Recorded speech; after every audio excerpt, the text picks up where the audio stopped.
Bonjour à tous, voici une petite vidéo pour vous parler du théorème de Thalès, et notamment vous en parler dans le cas de la forme papillon.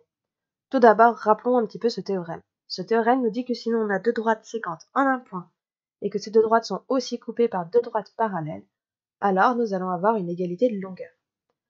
Donc ça veut dire que le théorème de Thalès s'utilise dans des formes particulières de figures, où il y a des droites parallèles notamment, et que le but du théorème de Thalès, c'est de trouver des longueurs.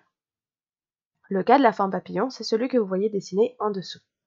On appelle ça le cas de la forme papillon puisqu'on a les triangles ABC et AMN qui forment un peu comme un nœud papillon ou comme les ailes d'un papillon.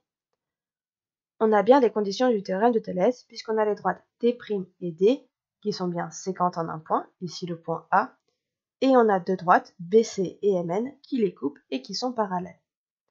On va donc avoir comme égalité de longueur celles qui sont écrites un peu plus haut, c'est-à-dire que BA sur MA va être égal à CA sur NA qui va être égal à BC sur MN. Faisons un exemple pour voir comment rédiger et répondre à un exercice utilisant le théorème de Thalès. Nous avons ici une figure du cas papillon. En effet, le triangle KIJ et le triangle QIP forment bien mon nœud papillon, et nous avons bien que KJ et QP sont parallèles. Attention à bien vérifier cette condition, car s'il n'y a pas de parallèle, on ne peut pas utiliser le théorème de Thalès. Pour pouvoir rédiger correctement, je dois d'abord rappeler les conditions. Les conditions sont à rappeler dans le « je sais que ». Je pourrais dire simplement que les droites KP et JQ sont séquentes en I, mais cela me fait perdre un peu l'information de l'ordre des points. C'est pour ça que plutôt que parler de séquente, je vais parler d'alignement et je vais mettre l'ordre. Donc je vais commencer par la droite KP qui passe par I et je vais lire les points dans l'ordre en commençant soit par le K, soit par le P. Ici, j'ai décidé de commencer par le K. Donc je vais dire que K, I et P sont alignés. Et je précise que je ne l'ai pas dit n'importe comment, que je l'ai dit dans l'ordre. Donc je vais dire dans cet ordre. Et je vais maintenant parler de la deuxième droite, qui est séquente en I, donc de la droite JQ. Et de la même manière, j'aimerais plutôt parler de l'alignement des points, c'est-à-dire de l'ordre des points. Attention, on va essayer de le faire dans le même ordre que la première. Vous remarquez que K et J sont sur la même droite, donc la droite parallèle à QP. Donc je vais partir de J, puisque tout à l'heure j'étais parti de K. Et je vais lire les points dans l'ordre. Donc je vais dire que J, I et Q sont alignés. Et je n'ai pas dit dans n'importe quel ordre, donc je pourrais dire dans cet ordre, mais en plus j'ai même pas choisi mon ordre n'importe quel moment, je l'ai choisi comme je l'ai fait tout à l'heure. Donc je vais dire dans le même ordre. Sous-entendu dans le même ordre que K, I, P.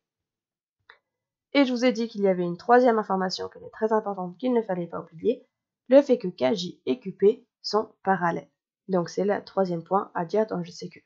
Donc dès que vous aurez un théorème de Thalès à utiliser ce genre de figure avec une question sur une longueur, il faudra bien remplir le je sais que avec ces trois informations. Une fois que vous avez rempli le je sais que, vous allez donc pouvoir dire ce que vous voulez utiliser depuis le début, que vous utilisez le théorème de Thalès. Et comme vous dites que vous l'utilisez, il va falloir réussir à écrire l'égalité de rapport.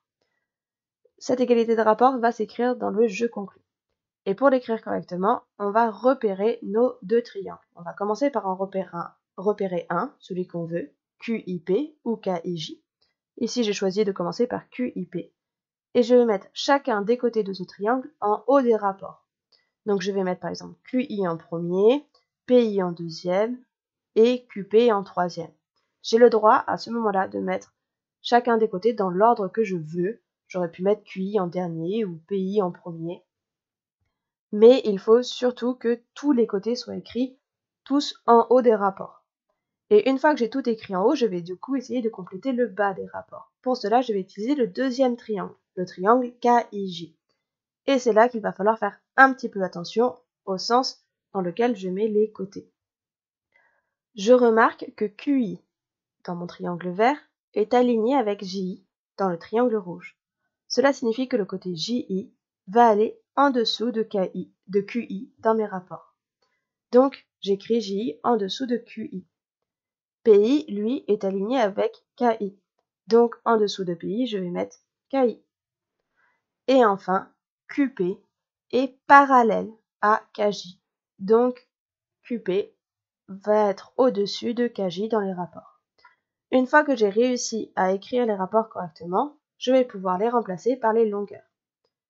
QI fait 4,5 cm, JI 3 cm, PI, je ne sais pas donc je laisse les lettres, QI 2,2 cm, QP, je ne sais pas donc je laisse les lettres, et JK, je ne sais pas donc je laisse les lettres. Je remarque qu'ici il y a un rapport qui est inutile. Effectivement, QP sur JK n'a aucune information donc je ne vais pas en avoir besoin. Je peux donc le barrer, dire qu'il n'existe pas un peu. Et je vais simplement m'intéresser aux deux premiers. Ces deux premiers peuvent me permettre de trouver PI en utilisant ce qu'on appelle la règle de 3. La règle de 3, c'est une règle qui nous permet de compléter une fraction lorsqu'on a une égalité de fractions comme on a le cas ici. Pour trouver PI, je vais donc pouvoir multiplier les deux nombres qui sont en diagonale et que je connais, donc multiplier 2,2 et 4,5 dans le sens que je veux, donc je peux aussi écrire 4,5 fois 2,2, et diviser par le dernier nombre. Donc ici, je vais diviser par le 3 cm. Une fois que j'ai créé mon calcul, je peux simplement le taper à la calculatrice pour trouver que la réponse est 3,3 cm. Et voilà, nous avons notre rédaction complète. Donc à ne pas oublier, dans le je sais que j'ai trois choses à dire.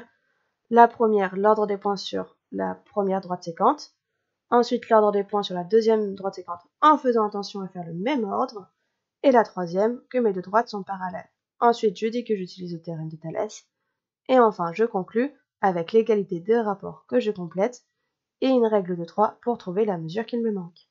J'espère que tu as tout compris. N'hésite pas à revoir la vidéo si besoin. Et à bientôt en classe.